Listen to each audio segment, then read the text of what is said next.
ഡിവൈഎഫ്ഐക്ക് നേരെ നടപടിയെടുക്കാത്തതിൽ പോലീസ് സേനയിൽ അമർഷം. ഡിവൈഎഫ്ഐ നടത്തുന്നത് ജീവൻ രക്ഷാപ്രവർത്തനമെന്ന് മുഖ്യമന്ത്രി ആവർത്തിക്കുമ്പോൾ കേസെടുക്കാൻ പോലും കഴിയാത്ത അവസ്ഥയിലാണ് പോലീസ്. പോലീസിനെ നോക്കുകുത്തിയാക്കി ഡിവൈഎഫ്ഐ നിയമം കയ്യിലെടുക്കുന്നുവെന്നും സേനയിൽ ആരോപണമുയരുന്നുണ്ട്. നവകേരള സദസ്സിന് നേരെയുള്ള ജനാധിപത്യപരമായ പ്രതിഷേധങ്ങളിൽ പോലും നിയമം കയ്യിലെടുക്കുന്ന ഡിവൈഎഫ്ഐക്ക് മുഖ്യമന്ത്രിയും സർക്കാരും പിന്തുണ നൽകുന്നതായാണ് ആക്ഷേപം. പൂച്ചട്ടിയും ഹെൽമറ്റും ഉപയോഗിച്ചുള്ള ആക്രമണത്തെ പോലും മുഖ്യമന്ത്രി ന്യായീകരിക്കുമ്പോൾ വെട്ടിലായത് പോലീസാണ്. ഡിവൈഎഫ്ഐ നടത്തുന്നത് ജീവൻ രക്ഷാപ്രവർത്തനമെന്ന് മുഖ്യമന്ത്രി ആവർത്തിക്കുമ്പോൾ കേസെടുക്കാൻ പോലും കഴിയാത്ത അവസ്ഥയിലാണ് പോലീസ്. ഈ ബസ്സിന് മുമ്പിൽ ചാടിയ ആളെ രക്ഷിക്കുകയാണ്, അല്ലെങ്കിൽ പിന്നെ അപകടം പറ്റില്ലേ? ആ ബസ്സിന് മുന്നിൽ തന്നെ നിന്നാലാണല്ലോ അപകടം പറ്റുക. അദ്ദേഹത്തെ തള്ളി മാറ്റി. ആ തള്ളി മാറ്റില്ല എന്താ പ്രശ്നം? ജീവൻ രക്ഷാപ്രവർത്തനം തന്നെയാണ്.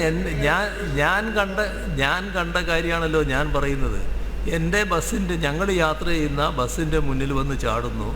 ആ ചാടിയ ആൾ അവിടെ നിൽക്കാൻ പറ്റില്ല എന്നുള്ളത് കൊണ്ട് തന്നെ അദ്ദേഹത്തെ തള്ളി മാറ്റുന്നു. ആ തള്ളി മാറ്റുന്നത് യഥാർത്ഥത്തിൽ ഒരു ജീവൻ രക്ഷാപ്രവർത്തനമാണ്. പ്രതിഷേധക്കാരേക്കാൾ അപകടം വരുത്തിവെക്കുന്നത് ഡിവൈഎഫ്ഐ പ്രവർത്തകരാണെന്നാണ് പോലീസ് തന്നെ വ്യക്തമാക്കുന്നത്. ഗവർണറുടെ സുരക്ഷാ കാര്യങ്ങളിലും സേനയ്ക്ക് നാണക്കേടുണ്ടാക്കിയത് ഇടത് യുവജന സംഘടനകളുടെ ഇടപെടലാണ്. ഗവർണർ വിഷയത്തിൽ പ്രതിഷേധം തുടരുമെന്നറിയിച്ച SFIയും രംഗത്തുള്ളതിനാൽ അപ്രതീക്ഷിത നീക്കങ്ങളെ പോലീസിന് ഇനി നേരിടേണ്ടി വരും. Z+ സുരക്ഷാ കാറ്റഗറിയിൽ ഉൾപ്പെടുന്ന ഗവർണർക്ക് അതിന് അനുസൃതമായ സുരക്ഷ നൽകുന്നുണ്ടെന്ന് പോലീസ് പറയുമ്പോഴും മുഖ്യമന്ത്രിയുമായി താരതമ്യം ചെയ്യുമ്പോൾ അത്രയും സുരക്ഷ ലഭിക്കുന്നില്ലെന്നും വ്യക്തമാണ്.